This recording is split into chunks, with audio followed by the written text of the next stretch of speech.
You're listening to the Jam Price Show, all about movies. And today, my guest is co-director and composer Brent McCorkle. And we're talking about the Jesus Revolution. And yes, it is a revolution. Welcome to the show, Brent. It's so great to be on with you, Jan. Thanks for having me. Well, it's my pleasure to have you on. Let's talk about how this movie came about, because this is based on a true story that happened back in the late 60s, early 70s. It made the cover of Time magazine, not once, but twice. It started with Is God Dead? And what, 1967, that was the cover of Time. And then in 1971 with the psychedelic Jesus on the cover with the Jesus Revolution. And this is all based on that revolution that took place in the early 70s, late 60s. So how did you come to this project, and what made you decide to make a movie about the Jesus Revolution? Yeah, it actually comes back to that psychedelic Jesus cover on Time. We were doing research for our movie Woodlawn that John and Andy Irwin and I were working on together. And John Irwin discovered that cover.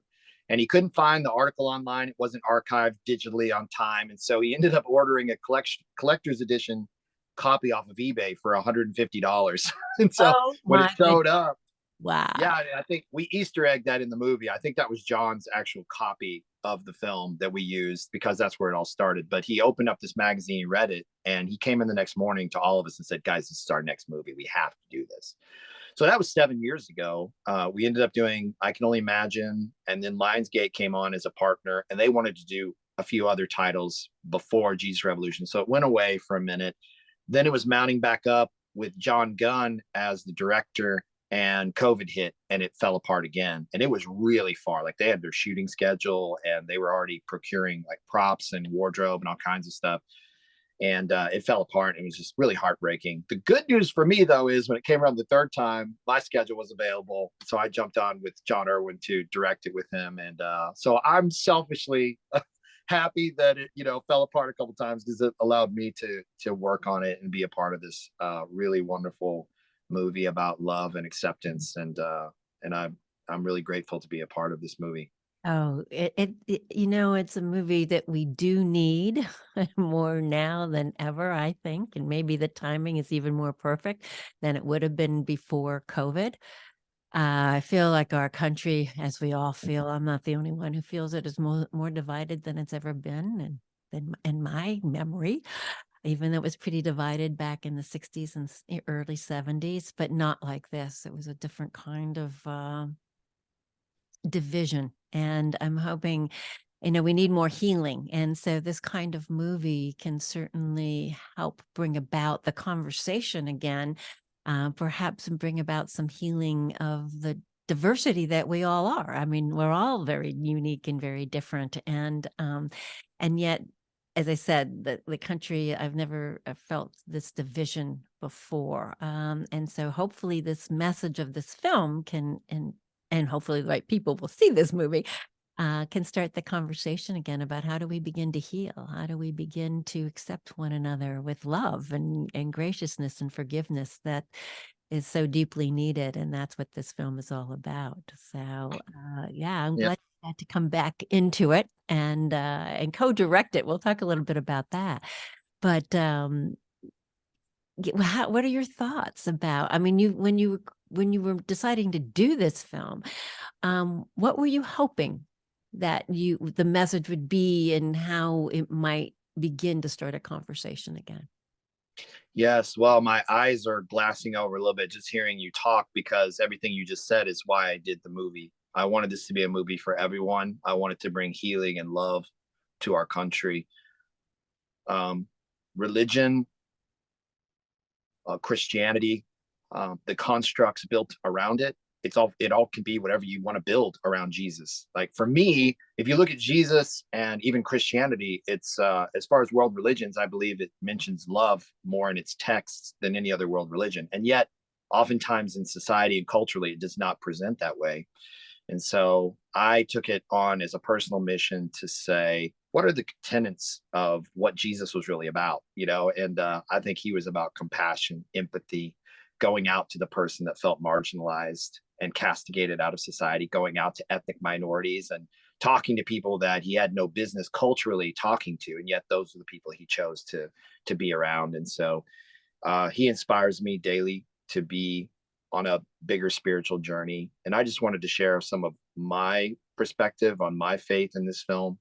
But yeah, man, we've got to heal. We've got to come together. And so your words mean a lot to me, and they shake me up because it's why I signed on to do the film. It's crazy. No human being can take credit for it, but there's a palpable love that surges off the screen into theaters, and it's amazing to watch. I've gotten DMs and see on social media like strangers will hug it out at the end of this movie. I mean, there's just like something very spiritual about the film that I think transcends, and I actually think it transcends beliefs. I know that probably will offend some people watching this movie, but like, you do not have to be a Christian. You don't have to believe the same way that Greg Laurie or any of the other characters in the film believe. This film is for everyone, and it's not trying to preach at you or anything like that. It's just trying to show maybe this beautiful time in society where this really square, conservative, white pastor opens up his doors to this marginalized community. And I do think it is a timely message for today, where it seems to me that people would rather scream at each other in all caps on Facebook than actually have a civil conversation. I got a DM today. It was so beautiful, but he's like, someone saying, I loved your movie. And they're a really strong, hardcore evangelical Christian, but they said, love people in all caps, period. And I was like, yes. Like, if that's what's awakening, especially in the evangelical circles, then I feel like my job is done. And it's a fun movie. You're going to laugh way more than you think. It's so joyous and so buoyant and positive, and we worked really hard to make it so. But yeah, man, I think Jesus' message and what he said to the world is actually very beautiful. And yet it gets co-opted into all of this nastiness and political division and stuff that I think I don't think he would be messing with right now. I think he'd be I think he'd be way out in the street again, being way too busy, like helping people, being with people, and trying to meet people where they were at. And what's even crazier, that's going to be even more incendiary to maybe some viewers, is we would not have a religion built around him if he decided to do the normal rabbi thing inside the synagogues. He was out with the people. And I just think that's so beautiful. And that's a message that everybody needs to take to heart. And so, yeah, thank you for saying all those kind words. It's exactly why I made the movie. And I hope people from all walks of life go see this and are moved by it and reminded that everyone is worthy of love, and everyone is seen and valued, and maybe you're not alone. Right. What's so wonderful about this movie is that even though our conversation is on, the spiritual level, it's not a religious movie. It's not, it's a spiritual message that's universal for all.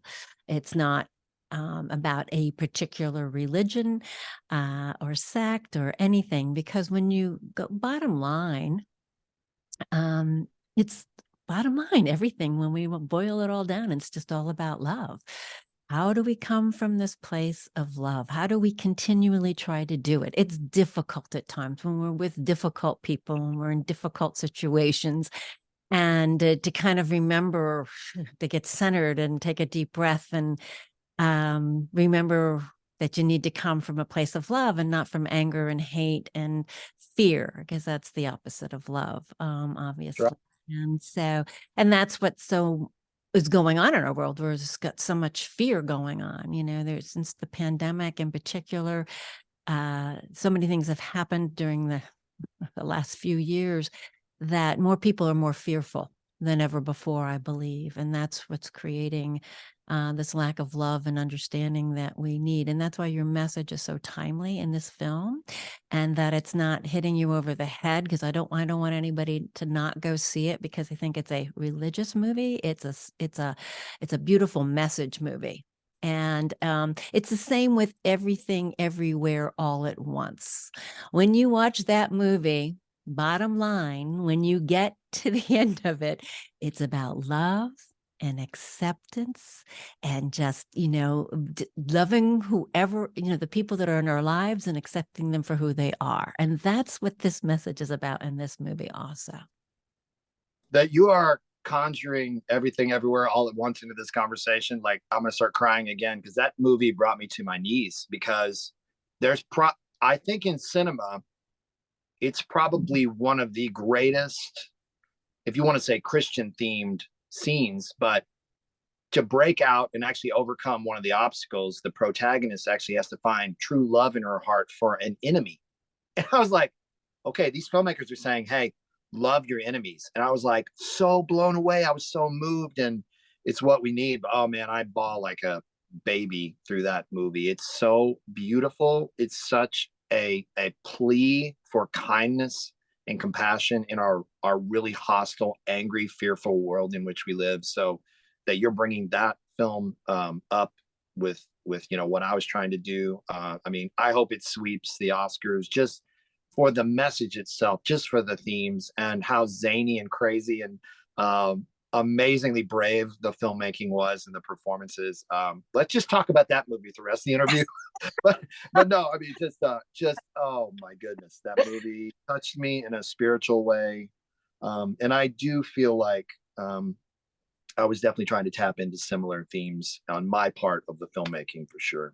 Yeah. With Jesus Revolution. Yeah. And it does. And the more of these kind of movies that are out there, the better. And I'm not sure, again, nobody probably really thinks about that movie so much in that particular way. Not everybody, they look at it for different reasons, and themes. But this is a true story. So let's talk about the people that this film is about, and their story and their journey, so our audience knows a little bit about, if they didn't live during the 60s and early 70s and aren't familiar with this story. Brent, tell them a little bit about the Jesus Revolution and the people that were involved in this, and the casting. We're going to talk about the casting too in this film. Okay, so the quick top level on the true story is in the late 60s, everybody thought the world was ending. You had the Cuban Missile Crisis, the Cold War was in full effect. You had Vietnam, you had all the social unrest around just the war itself. You had all the division in the country around the war. You had the civil rights movement, multiple political assassinations. MLK was shot. You had America's own state troopers gunning down students at Kent State because they were throwing rocks. It was a very, very dark time. And people thought, number one, America was going to end, and number two, probably the world was going to end. And the assassination of President Kennedy and Bobby Kennedy also added to that, because that's something we've never seen in our country, which also is disillusioning for everyone. But go on.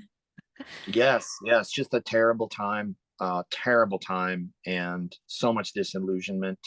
You also had the countercultural revolution, where the kids of the day were rebelling against the materialism and the plasticity of the modernism that had kind of crept in America, and the parents were just keeping up with the Joneses and getting their white picket fence houses and their 2 cars, and the kids just saw that as so shallow and empty. And I don't disagree with them. I'm a bit of a neo hippie myself, and I think that generation had gotten focused on some things that were not important to the kids of the time, and they saw through it. So they ejected out of society and became hippies, ran away from home. Many of them descended on San Francisco. And so you had this free love, rock and roll, LSD, drugs, really kids trying to free their minds and just go a different way from their parents. And so our film meets the hippies at a time where they've tried all that, but they're still a little burnout. Like, they never really feel like they got to the bottom of it or found a new way forward, other than knowing that there was a spiritual side to our lives that maybe their parents were missing.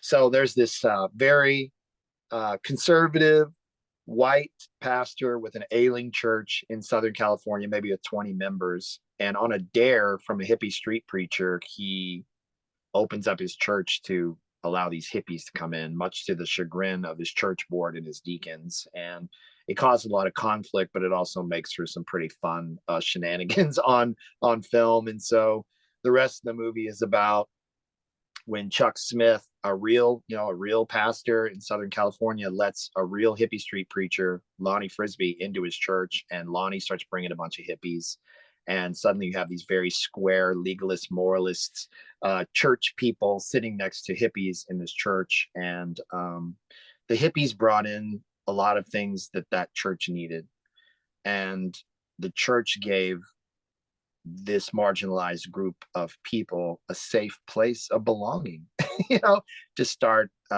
working on themselves, and also a spiritual place to begin again, and have a spiritual aspect to their life that they were so craving. So it ended up being this beautiful moment in time. It's a very small blip on the evangelical timeline for sure, but this small moment in time where these two disparate groups come together under the banner of Christian love, and of all places, a very conservative, like moralist, legalist church. And so yeah, I find the story very beautiful. I find the ramifications of the story even more beautiful for today. If people would, especially Christian thought leaders, Christian pastors, would take Chuck Smith's cue and humble themselves and open their church doors wide, and let the carnage culturally fall where it may. So we have to know that was very scary for Chuck, and it did cost him. It cost him in some ways. It cost him everything, but look what he gained from it. So yeah, that's the jumping off point of the movie for sure. And so the great, wonderful Kelsey Graham plays Pastor Chuck Smith. Let's talk about how he got involved in this project, because when I was doing the research, I thought his talents came to him at the perfect time. Again, nothing is an accident. It's all serendipity. Yes, serendipity for sure. This whole movie has felt very guided to me for sure on a spiritual level. So to add to that story, he was on a spiritual retreat with some of his guy friends in the business, and they all really lamented the fact that they had done a lot of work that didn't really have any social or spiritual significance, no impact. They just took it for the money. And we're all out there trying to survive. You can't blame them. But one thing they did was they made a bit of a spiritual pact to, whenever possible, take on things that they felt would have a spiritual meaning and a ripple effect beyond just taking a job. So they all agreed on that, and they went home, went to sleep. He woke up the next morning, and the Jesus Revolution script was sitting in his inbox. And he was like, whoa. So he took that as a sign, because really, when they were making that pact, he really almost felt like it was a prayer, And so he read the script. He called his agent. He said, I don't care about the money. I'll make the schedule work.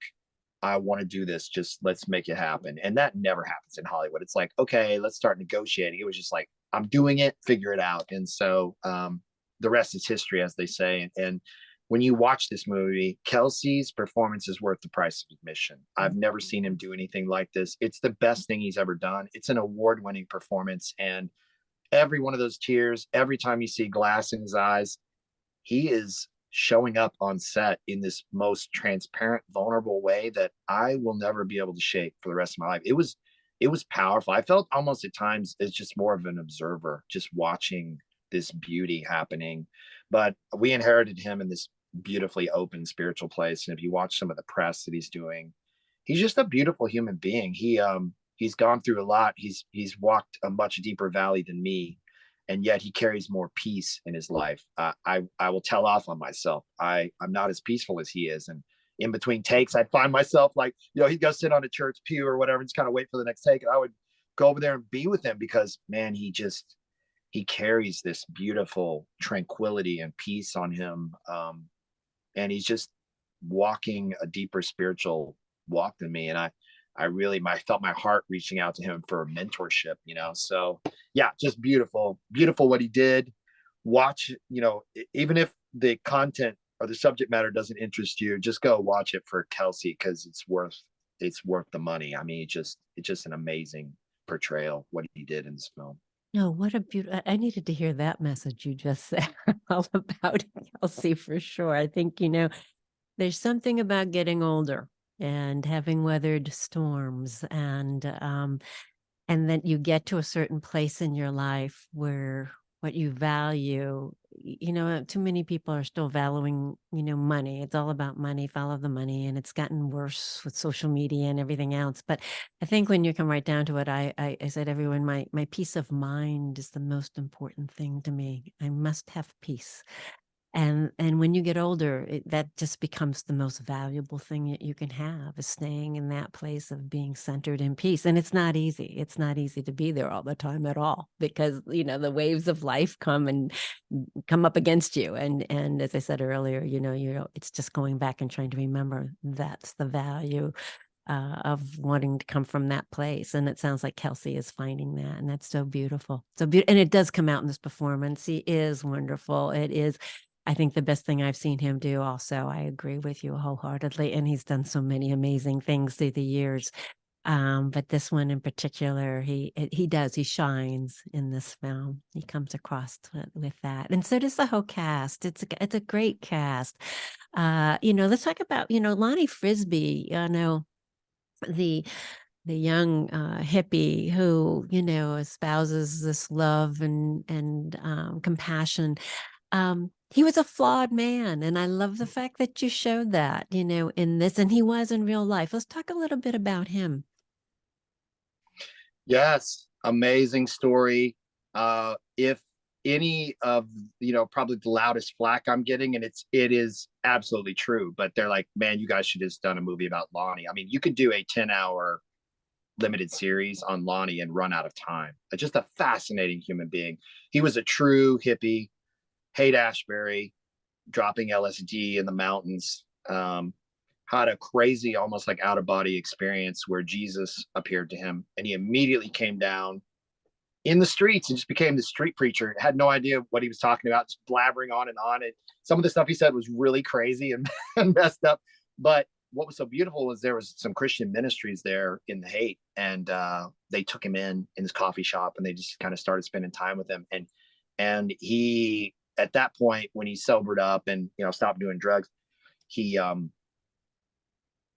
kept street preaching. He went out, and so we weren't able to cover this in our movie, but his whole shtick was he would pretend like he was a hippie hitchhiker, which he was, but instead of catching a ride, what he was really trying to do is hold people hostage in their cars so he could tell them about the good news. And so it was a shtick that he had, and he would, have people pick him up so he could witness to them. And so I wish we could have, touched on that. We just didn't have enough time. But yeah, he's just a fascinating human being.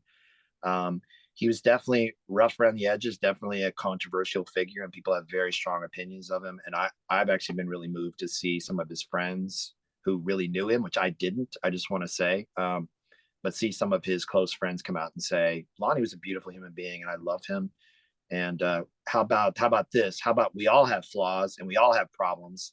And instead of ripping this guy, why don't we look at the beauty that he brought to the world and all the lives that he changed? And why don't we look at our own flaws in our own lives and ask, are we any different? Because we're not, man. I love it. That's what makes us who we are. Yeah, and it's crazy, man. Like for me, I just have a totally different view than the moralist and the legalist, but like a broken pot leaks even more water. And if there is something spiritual and beautiful about our lives, or if you call it the Holy Spirit or whatever your persuasion is, I don't know, man.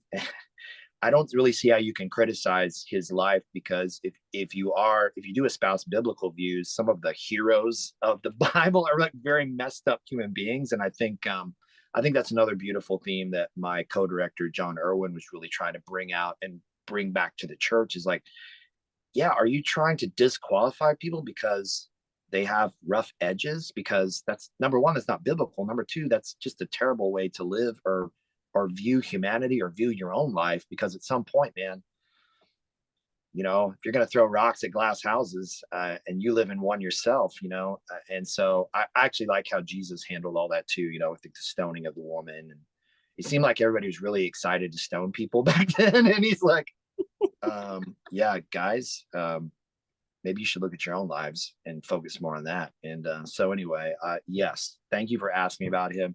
I have so much love in my heart for Lonnie, and Jonathan Roumie portrayed him in a magical, beautiful way.